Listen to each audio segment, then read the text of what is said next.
What's up, ladies and gents in Cyberland? So today I'm coming back with another Linkin Park review, and this is for Living Things. So at this point, I think after the success or the response of Thousand Suns, both the negative and the positive, I think the band, one of the biggest things people were talking to the band about, besides, of course, was the fact of where's the guitars, guys? Like, we got the rap, we got the sing, we got the band. Where's the guitars? So, with Living Things, I felt that they weren't going to make, of course, the first 4 albums again, but they were going to take elements of A Thousand Suns, and then they were going to incorporate guitars back into the mix, which I felt was really refreshing, and have everything up until that point that made the band Linkin Park. When I heard Burn It Down, whereas when I heard The Catalyst, I was kind of like, oh, okay, like, it was different. I heard Burn It Down, I just felt like, this sounds like a safe song to me. I don't feel it does encompass really the rest of the album to an extent. However, it was just kind of like, meh, I like it. Is it going to be one of my favorite songs of the album? No. Do I hate it? No. I was just at that point where it's like, I just want to hear the album. It wasn't like the other tracks, of like when with Hybrid Theory, which is also a little different because I had already heard the album, but with, Meteora and Minutes to Midnight and Thousand Suns, where I was like, I'm good. With this, I was just like, let me hear the rest of the album, because Burn It Down is not one of the songs where I'm like, I really love it. I was just like, it's a good song. I still, and I listen to it when I listen to the albums and stuff, but it was just kind of like, it's there. So then, I remember somebody had got the album way early in another country. And you had to do this thing to where you'd be able to get the tracks and such. And I remember I was at work, and I was just like, the album, and this started to become a reoccurring thing at the time, where when albums would leak, I'm at work, so I can't get the album.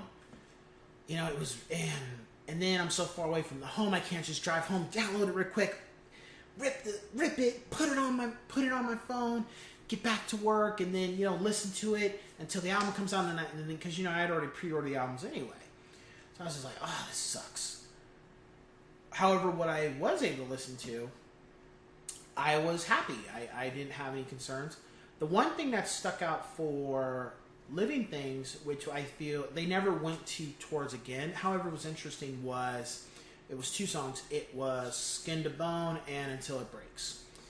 Until It Breaks, I don't really care for that song. Actually, I would say that's probably the song I just don't like. Yeah, I don't care for that song. And it's not because it's a bad song, it's because it has too much. It's almost like 3 songs in one, and the song isn't even that long. And I kind of felt like it should have had a certain flow. I mean, it was interesting to hear Brad sing a little bit on it. That was cool. I just feel that the flow of the song was the problem. It was just going like, like it wasn't fast. It was just the transitions of what's going on in the song just didn't work for me per se. And at this point, Living Things to me was an album where it's just like, we're not going to go Thousand Suns. We've done that. But we'll grab elements and put guitars back in. Because I think at that point the band was realizing that the fans, you never want to fully go against what the fans want, but you don't want to fully alienate them, even though some people feel they were alienated after Minutes to Midnight, and then especially Thousand Suns. But you kind of want to still keep the old school fans. They're the ones who are still riding with you, which I was one of those people. And yeah, for rating for this album, I would give Living Things a 4 out of 5. And the reason why I wouldn't give it a higher rating is because really Until It Breaks was just, it really knocks it down a few points in my mind. And then Skin to Bone had a little groove to it. I just felt maybe could add more to it. But it was, 4.5 out of 5. It's not a 4 album. Not to me. 4.5 because that one song is not enough. Because then now when I think about it, you had Mike rapping, you had the guitars back, and then you also had Joe scratching, doing his thing again, where he was kind of not in the point with Minutes to Midnight, and he had elements in Thousands. But with this album, he was really at the forefront again. So you know what? No, this is a 4.5, 5, 4.5 out of 5 yes sirs. Absolutely. Now I think about it. My top tracks is, of course, Lost in the Echo. When I heard that and In My Remains, those two, I was like, okay, I'm regardless of whatever I hear, I already know I'm not going to dislike the sound of that.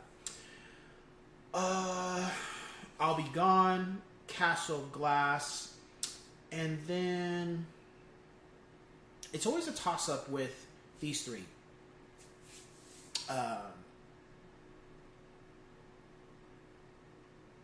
Lies, Greed, Misery, Victimized, and Powerless. It's always a toss-up with those three. So, for the sake of it, I am going to say... yeah, Lies, Greed, Misery. Because you got Mike, you got Chester doing his thing, you got the guitars, you got all the Linkin Park elements. Even though the song's short, I gotta say that. Even though Victimized was different, that was a more hard edge. And I have to say, Victimized is what we get with the next album, The Hunting Party. Because of that song, those elements of that song is what they take that and they blow it up, and that's what you get from Hunting Party, because that was the most aggressive song they have done up to this point in their career. I think when I look at the other 4 albums, I would say the song that comes closest to it is Given Up. And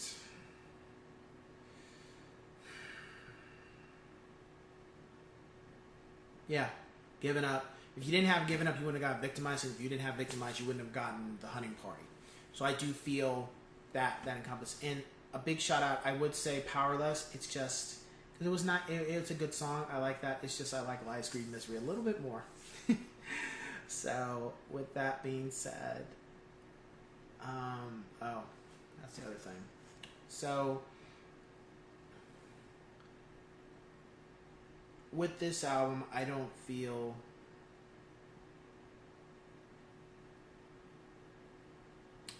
there was anything on it that kind of alluded to what was going to happen later. However, with this album, I don't get that, and this is one of the albums I don't get that. Of course, with Meteora, with there's songs on there, and Minutes to Midnight, Thousand Suns. There's I don't know